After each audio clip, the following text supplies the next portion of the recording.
Ouais, c'était nous aussi, j'ai envie de dire, on a été cuisinés. Hein. Après, alors, si je dois dire une chose, franchement, c'est qu'il y a quelque chose qui a bousculé l'audience, c'est la présence du député. Je pense que c'est un en fait dans les séquences des commissions paritaires, on n'a jamais eu ça. Donc le député, déjà, bon, au départ, ça devait commencer à 14h15, ça a plutôt commencé aux alentours de 15h. On a changé de salle, il y a eu toute une organisation. L'annonce de la venue du député, ça a été une surprise, ça a été annoncé ce matin. Et ça a conditionné quand même la suite. Même si à un moment il a été entendu en tant que témoin, l'audience a commencé. On a fait une demi-heure sans, mais le fait de savoir qu'il était juste derrière la porte, je pense que ça a quand même atteint son objectif. C'est-à-dire que ça a poussé la commission à faire attention finalement, à se conformer à toutes les règles d'usage. Et les débats ont duré. Donc ici il a fait un discours sur justement l'état de la société aujourd'hui, c'est-à-dire les relations entre la police et la population, sur les violences policières, sur les conditions des gardés à vue, etc. Et c'est vrai qu'on a, même les collègues des syndicats, il y a eu une suspension de séance, ce qui est assez inhabituel. Ils ont suspendu la séance et les membres de l'administration ont demandé à discuter entre eux. Et donc ils ont délibéré. Ça a été très long parce qu'on sentait qu'il y avait un cheminement qui était tracé et que ça a été un peu perturbé. Bon, ils ont quand même décidé de me sanctionner assez lourdement, c'est-à-dire que je suis suspendu 6 mois ferme et plus 18 mois avec sursis. Donc voilà, donc je suis voilà, c'est une proposition qui est faite au ministre de l'Intérieur et c'est le ministre de l'Intérieur en fait qui est donc c'est la même qu'Alexandre Langlois. En fait, lui il avait eu 1 an, dont 6 avec sursis, donc moi j'ai 2 ans.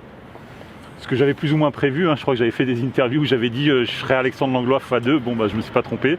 Et 6 mois donc de suspension sans salaire, donc voilà, qui ont été proposés au ministre de l'Intérieur. C'est pas à cause de ton teint ? Alors ils ont abandonné toutes les poursuites, tout ce qui était entre guillemets pipi de chat, c'est-à-dire d'ordre professionnel, de comportemental, religieux, etc. Ils ont tout laissé tomber, ils ont vu que ça tenait pas. Mais ils m'ont dit par contre vos propos dans la presse, on considère que c'est une faute lourde et donc pour vos propos tenus dans la presse, on vous sanctionne lourdement parce qu'on estime que c'est effectivement incohérent avec le règlement de la police.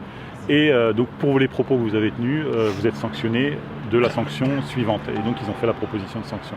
Voilà, donc ils ont retenu uniquement l'expression libre dans la presse, qu'ils ont assimilé à une violation de devoir de réserve, mais surtout à une atteinte au crédit et au renom de la police nationale. Et donc voilà, ils ont décidé de ça. Écoutez, je me sens pas mal à la suite de ça. Moi j'ai vraiment le sentiment que j'ai fait tout ce que j'avais. Je regrette absolument rien. Donc là vous voyez, 4 et 6 mois. On arrive en février, donc 6 mois, ça signifie que ça va tomber en août. Et moi, j'aime pas ces périodes-là, en fait, dans lesquelles on peut passer des choses pendant que les gens sont en vacances, etc. Donc moi, je suis quelqu'un de prudent par nature et je vais rester extrêmement attentif, même si aujourd'hui, j'ai plus aucun levier. C'est-à-dire que je suis obligé d'attendre la décision du ministre de l'Intérieur. Mais effectivement, il y avait les membres de la commission l'ont admis, hein, il y avait un chemin qui était tracé, en fait. Et j'apprends d'ailleurs, c'est pas à moi de le dire maintenant, que Alexandre est passé au pénal hier et qu'a priori il est voué à comparaître une nouvelle fois dans le conseil de discipline, donc j'ai envie de dire que ça s'arrête, quoi, bordel. On n'est pas des criminels, quoi. Voilà. Voilà. Écoutez, merci beaucoup en tout cas pour votre soutien. Merci aux députés. Merci aux députés.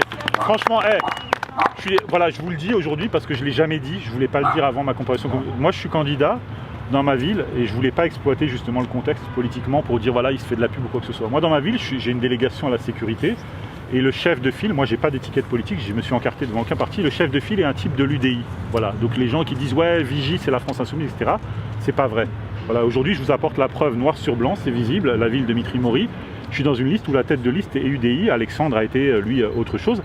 Et aujourd'hui, vous voyez, il n'y a personne d'autre qui est venu me soutenir. Il ne m'a jamais demandé de quel bord politique j'étais, il est venu me soutenir par principe. Donc moi je suis dans une liste de centre droit. Et c'est le député François Ruffin de la France Insoumise qui aujourd'hui est venu me défendre. Alors que tous les gens que je connais depuis des années et que j'ai aidé m'ont envoyé des SMS pour me dire on est avec toi mais je suis super occupé, j'ai une contrainte de planning. Le mec qui est venu d'Amiens et de la Somme, c'est lui aujourd'hui. Ok, et il a fait trembler tout le monde. Voilà, donc non mais c'est la réalité. Pourquoi voilà. être venu alors Nous on est gilets jaunes. Voilà. Non mais je veux dire, il m'a rien demandé. Moi je le dis, ça engage que moi là ce que je dis là. Voilà. Pourquoi Non mais il m'a voilà. Bien sûr. Moi, Gilets jaunes.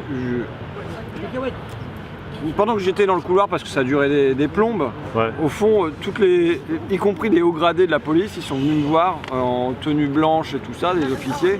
Ils me disent on a beaucoup aimé votre film, merci patron et tout ça. Mais je dis pourquoi vous êtes là ? Je suis là pour défendre le gars de Vigipolice. Et ah oui, parce qu'il a parlé un peu trop fort, donc il faut qu'on lui tape sur le bec. Au moins, y compris chez les gradés de la police, c'était clair que c'était pour atteindre à sa liberté d'expression. Et ça, c'est ce dont je suis venu témoigner. Moi, je suis venu pour défendre la liberté d'expression. Pourquoi ? Parce que je pense comment on va rétablir la confiance entre la police et sa population. Ça va pas être en faisant taire les vilains petits canards qui ouvrent un petit peu le bec. Au contraire, ça va être en écoutant les interrogations qu'ils émettent de l'intérieur. Et quand je vois que on le sanctionne, et là c'est clairement dit, le seul motif, ils ont été chercher des PKI dans les coins, ça n'a pas marché. Le seul motif pour lequel il est sanctionné, c'est pour avoir pris la parole dans la presse, pour avoir posé des questions sur les méthodes de maintien de l'ordre, sur le lien entre pouvoir et police. C'est là-dessus que Noam est poursuivi, et qu'il est sanctionné.